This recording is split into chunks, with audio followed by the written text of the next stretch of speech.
वो चीज़ ज़रूरी है, जब जो चंदा दे रहा है उसका रजिस्टर में नाम लिखवा कि भैया ने 2 रुपये दिए, 2 पैसे दिए। फर्ज तो यूँ बनेगा कि सरकार बूझेगी, लो जी इस हिसाब में नहीं दिया, बायोडाटा तो उसमें होना चाहिए। अब ऐसे तो कोई दे के चला जाएगा तो फिर क्या दिखाओगे, तुम कहाँ से दिखाओगे भाई? इतना तो जुनेद भी मालदार ना कि जो अपने घर से कुछ चीज़ दे देगा, या आया तो कहाँ से है, तो सरकार तो बूझेगी इस चीज़ को। तो गलत थोड़ी बूझ रही है भैया कोई भी सही। जब तुम कहीं कोई 10 रुपये खर्च कर रहे हो तो उसको दिखाओगे ना कहाँ से आए पैसे। तो जुनेद को तो रखना चाहिए ना अपना उसका सारा बायोडाटा। जुनेद की जगह कोई और होता दूसरा तो उससे भी पूछा जाता सवाल। खाली जुनेद से ही मकसद ना है, कोई मान लो दूसरी गैर बिरादर का होता, मुसलमान ना होगा, कोई और होता, उससे भी हिसाब पूछा जाता।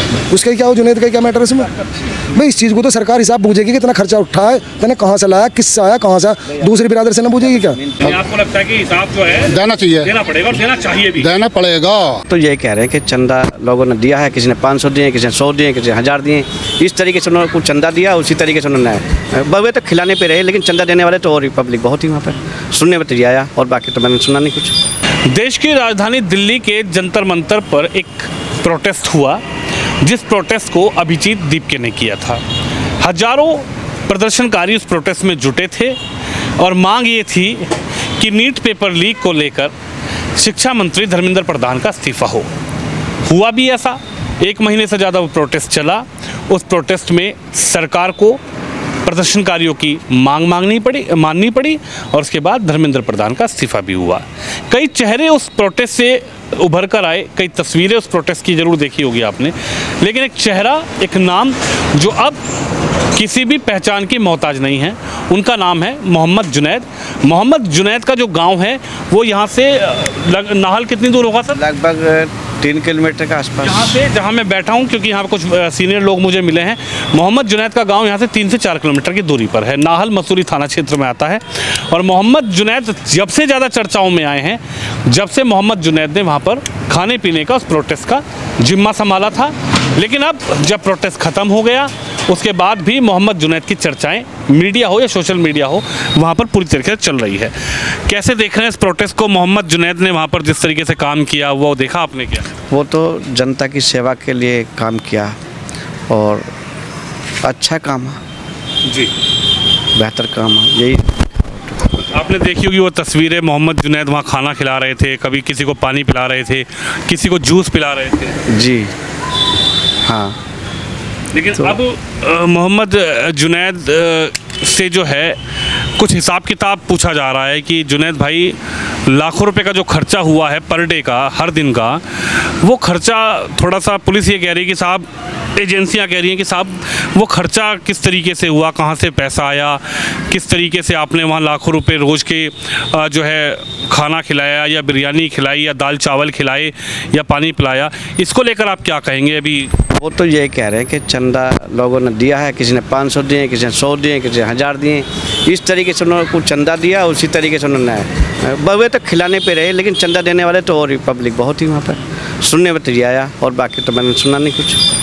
आपको क्या लगता है, मोहम्मद जुनैद को सामने आना चाहिए, हिसाब बताना चाहिए, एक ब्यौरा रखना चाहिए कि साहब ये लोग थे, इन्होंने 2 लाख रुपये दिया, इन्होंने 1 लाख रुपये दिया, इन्होंने 5000 रुपया दिया?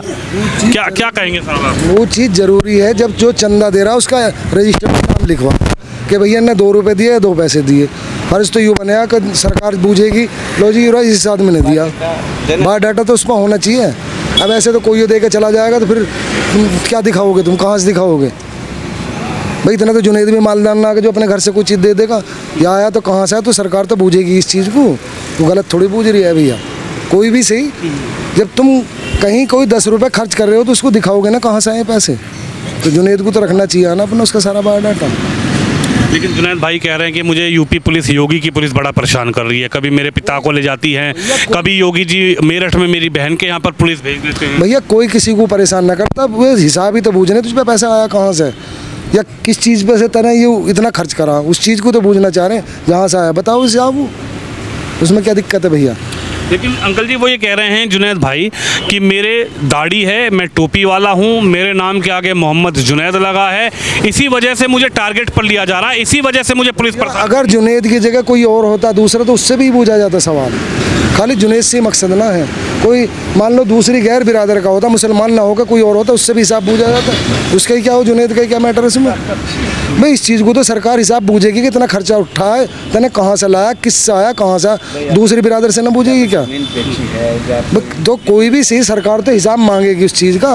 भाई आपने सराहनीय काम करा, आपने समाज में एक नई पहल करी, आपने इस इतिहास के पन्नों में मोहम्मद जुनैद का सामाजिक तौर पर नाम दर्ज करवा दिया, आपने गांव का नाम रोशन किया, देश का, प्रदेश का नाम रोशन किया। लेकिन अब ये तो आपने जो बात करी है, यही लोगों के अंदर उत्सुकता है कि साहब जुनैद भाई के पास इतने पैसे, लाखों रुपए रोज खाना खिलाने के आए कहाँ से?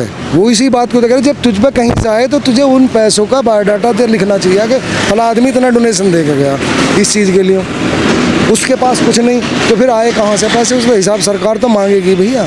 भाई रामवीर गुप्ता ने दिए, सलीम गुप्ता ने दिए, नहीम गुप्ता ने दिए, विनोद शर्मा ने दिए, भैया किसी ने भी दिए, उसका बायोडाटा तो होना चाहिए ना। जब सरकार तो जुनैद की जगह चाहे राजेश होता, राम कुमार होता, उससे भी सरकार हिसाब पूछती कि इतना पैसा कहाँ से आया, तेरे पे किस चीज़ से आया। गवर्नमेंट का पूछने का हक बनता। आप मानते हैं कि अगर प्रशासन या एजेंसियां सवाल कर रही है तो इसमें कोई नाराजगी समाज में है, या वो जायज़ है, नाजायज़ है? वो जायज़ है, नाजायज़ क्या है? सरकार तो पूछेगी इतना, जब इतना पैसा रोज का खर्च कर रहे हो कहाँ से आ रहा है पैसा, हर एक आदमी पूछेगा। मैं ही अपने घर में 10 रुपये खर्च करूँ तो मेरे घर के पूछेंगे कहाँ से लाए पैसे, पे कहाँ से खर्च कर रहे हो तुम, है भैया। तो लेकिन अंकल जी, अभी योगी आदित्यनाथ के लिए आप क्या कहेंगे? यूपी में 2017 में आए, फिर 22 में आए, क्या कोई भेदभाव की राजनीति आप लोगों को नजर आती है? क्योंकि अब वो भी मुख्यमंत्री पर भी आरोप लगा रहे हैं कि योगी जी इसलिए मुझे परेशान कर रहे हैं कि मैं मुस्लिम। ऐसी सरकार आई ना आने की है, ये तो सब बस अपना अपना नज़रिया देखने का, किसको क्या दुख दे दिया बेहतर काम कर भैया, गलत को गलत कह दिया तो क्या नुकसान है इसमें? हर एक आदमी आप कोई सेवा कर रहा है, कोई पानी पिला रहा है, कोई खाना खिला रहा है, कोई बिरयानी खिला रहा है, दाल चावल खिला रहा है, सब्जी पूड़ी खिला रहा है, ये कोई जुल्म थोड़ी है और जो है एकदम क्रिमिनल की तरीके से ट्रीट किया जा रहा है। देखो भैया, इस चीज़ के बारे में हम तुम्हें क्या बताएं, हमें तो जितनी है अपनी नॉलेज उतनी बता दी। सरकार इसमें चाहे कोई भी आदमी हो, जब 10 रुपये तुम खर्च करोगे उसका हिसाब ना मांगेगी कहाँ से आए पैसे। तुम मुझे 10 रुपये दे के जा रहे हो, क्या तुम्हारा मुझे नाम की पता ना है? मैं नुई लेके क्यों खर्च करूँ? है भैया, इतना तो होना चाहिए आदमी के पास। देखिए बिल्कुल, और अंकल जी से ज़्यादा पढ़े लिखे जुनैद भाई होंगे। अंकल जी का मैं आपको बताऊं, आपका क्या नाम है अंकल? मेरा नाम महबूब भैया। महबूब भाई, आप कितने मतलब एजुकेशन में? भैया मैं तो पढ़ा लिखा ही नहीं, ज़्यादा पढ़े लिखे नहीं है। देखिए, एक साफ स्वच्छ सीधी सी बात है जो महबूब भाई ने भी उठाई है कि साहब आपसे सिर्फ हिसाब मांगा जा रहा है, आपको जेल में नहीं भेज रहे हैं, आपको बंद नहीं कर रहे हैं, आपको ये नहीं कह रहे हैं कि आप देश के वासी नहीं हो। जुनैद भाई से सिर्फ ये पूछा जा रहा है कि जुनैद भाई आपने बहुत अच्छा काम किया, एक सराहनीय काम किया, इतिहास के पन्नों में जुनैद भाई का नाम लिखा जाएगा। दिल्ली के जंतर मंतर के धरने की जब भी कभी इतिहास पलटा जाएगा तो उसमें जुनैद भाई सबसे ऊपर होंगे, क्योंकि जुनैद भाई ने वहाँ पर उस धरने की रीढ़ की हड्डी को मजबूत किया। और रीढ़ की हड्डी होती है वहाँ पर खाना पीना रहना, जो वहाँ पर लोग आए हुए थे। लेकिन अब सवाल कई उठ रहे हैं कि जुनैद भाई सिर्फ इतना सा बता दीजिए कि रामवीर गुप्ता ने आपको चंदा दिया, सलीम भाई ने आपको चंदा दिया, नईम भाई ने आपको चंदा दिया, विनोद शर्मा ने आपको पैसा दिया, चावल कहाँ से आए, बिरयानी कैसे बनी, दाल किस दुकानदार से आई, ये हिसाब देना है। आप क्या कहेंगे? अब प्रशासन अगर इस हिसाब को मांग रहा है और लोगों के अंदर भी एक उत्सुकता है कि साहब जुनैद भाई थोड़ा जो सेवा की है वो बता दें, तो इस पर मतलब क्या नाराज़गी आप लोगों के समाज की है प्रशासन से, या ठीक है ये हिसाब? बेहतर है, ये बेहतर है, लेना चाहिए हिसाब तो पूछताछ तो अच्छी है। गवर्नमेंट जो काम कर रही है बेहतर कर रही है, अच्छा कर रही है, मैं तो यही कहना चाहूँगा। और जो उनने करा वो भी अच्छा करा है। हाँ, वो तो कोई डिनाई कर ही नहीं रहा, तो जुनैद ने काम गलत नहीं, इस बात को तो कोई डिनाई कर ही नहीं रहा। उनने गलत काम नहीं करा, काम बढ़िया करा। लेकिन सरकार जो पूछ रही है इतना पैसा आया कहाँ से, तो उसका तो इसे रखना चाहिए ना जुनैद को हिसाब कि भाई फला आदमी ने मुझे पैसे दिए, या इतना वो देगा इतना वो देगा। भैया वो मैंने खिलाना पिलाना करा, उसी चीज़ को तो पूछ रही है सरकार, कुछ और थोड़ी पूछ रही है। भाई मान लो लाख रुपए या 1.5 लाख रुपए रोज के तुम खर्च कर रहे हो, वो कहाँ से आ रहा है?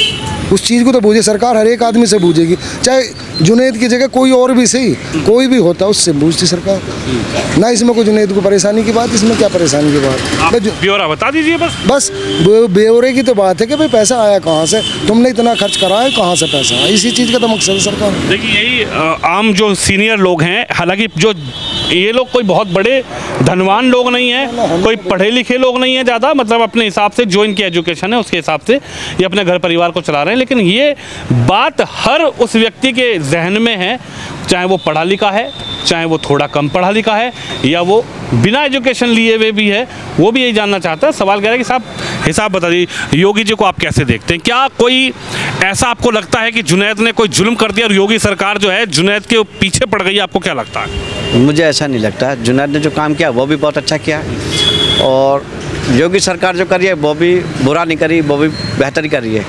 जातिवाद कोई मुझे ऐसा नहीं लगा, कोई ऐसा शक वाला मामला नहीं लगा भैया। लेकिन यह है कि देखिए, खर्चा जो करा, खर्चा तो सबकी निगाह में आता है।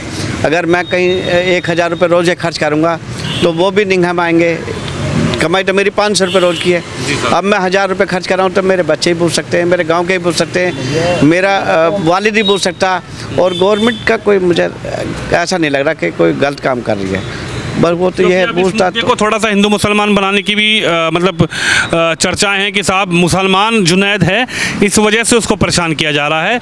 अगर मुसलमान जुनैद नहीं होते, टोपी जुनैद नहीं लगाते, जुनैद भाई के गालों पे दाढ़ी ना होती, तो ना सरकार सवाल पूछती जुनैद भाई पैसे कहाँ से आए, ना पुलिस पूछती जुनैद भाई खर्चा कहाँ से किया, ना प्रशासन पूछता, ना कोई एजेंसी पूछती कि जुनैद भाई आपने जंतर मंतर पे लाखों रुपए रोज का खर्चा कैसे किया। ये सिर्फ इसको थोड़ा सा इस डाइवर्ट भी किया जा रहा है कि साहब हिंदू मुस्लिम में भी भेदभाव किया जा रहा है। आपको लगता है अंकल जी कैसा? मुझे तो भेदभाव नहीं लग रहा। मुझे इस बारे में तो भेदभाव बिल्कुल नहीं लग रहा, क्योंकि मुझे तो ये लग रहा अगर इसमें एक पंडित होता वो भी खर्च करता तो उससे ही पूछता सोचता, लेकिन एक यादव होता उससे ही पूछती होती। लेकिन मैं जातिवाद का तो मुझे इसमें शक नहीं लग रहा। लेकिन शक बस सिर्फ यही है कि खर्चा कहाँ जाए, ये अच्छी बात है, पूछताछ तो होनी भी चाहिए, और पूछताछ कोई बुरी बात नहीं है।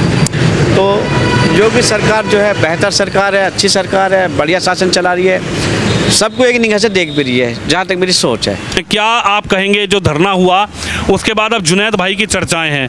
जुनैद भाई कह रहे हैं साहब बड़ा पुलिस परेशान कर रही है, कभी पिताजी को ले जाती है, कभी मेरी बहन के ससुर को ले जाती है। अब बताइए, यूपी में रहना मेरा गुनाह हो गया, मुसलमान होना मेरा गुनाह हो गया, खाना खिलाना मेरा गुनाह हो गया क्या? बताइए साहब। देखो जी, जो बात है ये है जो हमारे मजहब इस्लाम में जी है साहब। लिखा हुआ कि मदद करना एक फ़र्ज है मुसलमान का, बिल्कुल। और खिदमत गुजारी के लिए उनने कदम उठाया, तो इसमें सरकार ने ऑब्जेक्शन उठाया।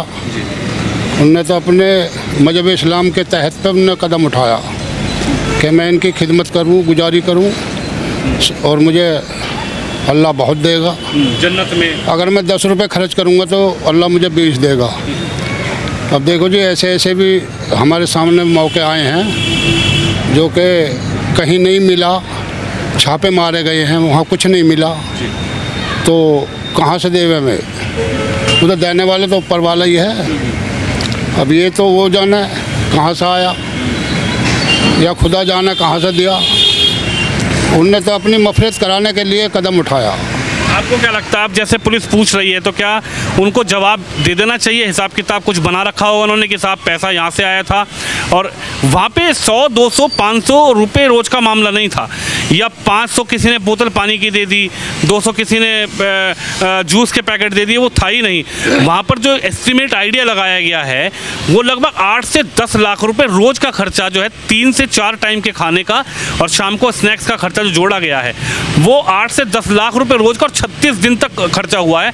इसको लेकर सवाल उठ रहा है कि भाई अगर 10 लाख रुपए, 8 लाख रुपए कोई सामान्य व्यक्ति खर्च कर रहा है, कोई निम्न स्तर का व्यक्ति खर्च कर रहा है, किसी के पिताजी के पास 2 से 3 बीघा खेत है, मजदूरी करते हैं, किसानी करते हैं, 4-5 भैंसों को लेकर भैंस पालन करते हैं, और वो व्यक्ति खुद एक मोबाइल की दुकान पर काम करता है, इस वजह से ये थोड़ा सवाल खड़ा हो रहा है कि साहब आखिरकार जुनैद भाई हिसाब दे दें कि कहाँ से आया पैसा। देखो जी, हिसाब तो देना पड़ेगा, ज़रूरी है। अच्छा, ये हिसाब देना तो पड़ेगा कहाँ से पैसा आया है और किस नीयत से ये तुमने खर्च किया। अपना नाम बढ़ाने के लिए तुमने खर्च करा है, नाम रोशन करने के लिए खर्च करा है, या दिखावे के लिए खर्च करा, ये तो बतानी पड़ेगी कहाँ से करा। लेकिन हिसाब तो ही देना पड़ेगा गवर्नमेंट को, क्योंकि देश को चला रही है गवर्नमेंट है, कोई वैसी बात नहीं है। अगर ऐसी भूल में रहेगी तो क्या से क्या हो जाएगा। भंडारे भी चल रहे हैं, हिसाब देना चाहिए सब है। अब वो उनकी मर्जी है, लो या मत लो, लेकिन हिसाब देना चाहिए। आपको लगता है कि हिसाब जो है देना चाहिए, देना पड़ेगा और देना चाहिए भी? देना पड़ेगा, हिसाब तो देना पड़ेगा, जाने नहीं। चलिए, तमाम सीनियर लोग हैं मेरे साथ। ये चाय की टपरी है, उधर कुछ चाचा बैठे हुए हैं और ये इन लोगों ने अपनी चर्चा, इस चर्चा के बीच में सिर्फ मेरा जुनैद के गांव तक पहुंचने का भी प्रयास यही था और आम नागरिकों के बीच में क्या ये कोई चर्चा चल रही है कि जुनैद को बेवजह पुलिस परेशान कर रही है? क्या आम लोगों के बीच में, खासकर मुस्लिम समाज, मुस्लिम तबके के बीच में क्या इस तरीके की कोई चर्चा चल रही है कि साहब जुनैद भाई जो हैं मुस्लिम समाज से आते हैं इसलिए उनको पुलिस परेशान कर रही है? क्या आम लोगों के बीच में, आम मुसलमानों के बीच में जुनैद के इस कदम को लेकर, वहाँ खाना खिलाने को लेकर, सराहनीय कार्य को लेकर क्या चर्चा है? और अब जब उसके बाद तस्वीर बदल गई, धरना खत्म हो गया, प्रोटेस्ट में जुनैद भाई ने 36 दिन तक लोगों को खाना खिलाया और जब अब हिसाब की बारी है, हिसाब की चर्चाएं चल रही है, तब आम लोगों के बीच में क्या चर्चा है, आम मुसलमान के बीच में क्या चर्चा है, आम सीनियर लोगों के बीच में क्या चर्चा है? और तमाम लोगों की आपने राय सुनी। हालांकि सुप्रीम कोर्ट जुनैद भाई ज़रूर पहुंच गए हैं। पिछले कई दिनों से अपने गाँव में, अपने घर में वापस नहीं आए हैं क्योंकि मैंने उनके पिताजी से बात करने का प्रयास किया था, वो वहाँ मिले नहीं। दरवाज़ा हमने खटखटाया, दरवाज़ा किसी ने खोला नहीं। लेकिन आम नागरिक भी ये जानने के लिए उत्सुक है कि जुनैद भाई ने बहुत अच्छा काम किया, सलाम योग्य काम किया, एक इतिहास में नाम दर्ज करवाने वाला काम किया। लेकिन सिर्फ सवाल यही है कि जुनैद भाई को ब्यौरा रखना चाहिए था और अगर जुनैद भाई के पास कोई ब्यौरा है, जुनैद भाई को ना पुलिस परेशान करेगी, ना एजेंसी परेशान करेगी और ना ही कर रही हैं। सिर्फ लोगों का ये उत्सुकता है जानने की कि जुनैद भाई ने 8 से 10 लाख रुपए रोज़ का जो खर्चा किया है उसका जुनैद भाई को हिसाब तो देना पड़ेगा। कैमरामैन शम यादव के साथ विनोद शर्मा, उत्तर प्रदेश।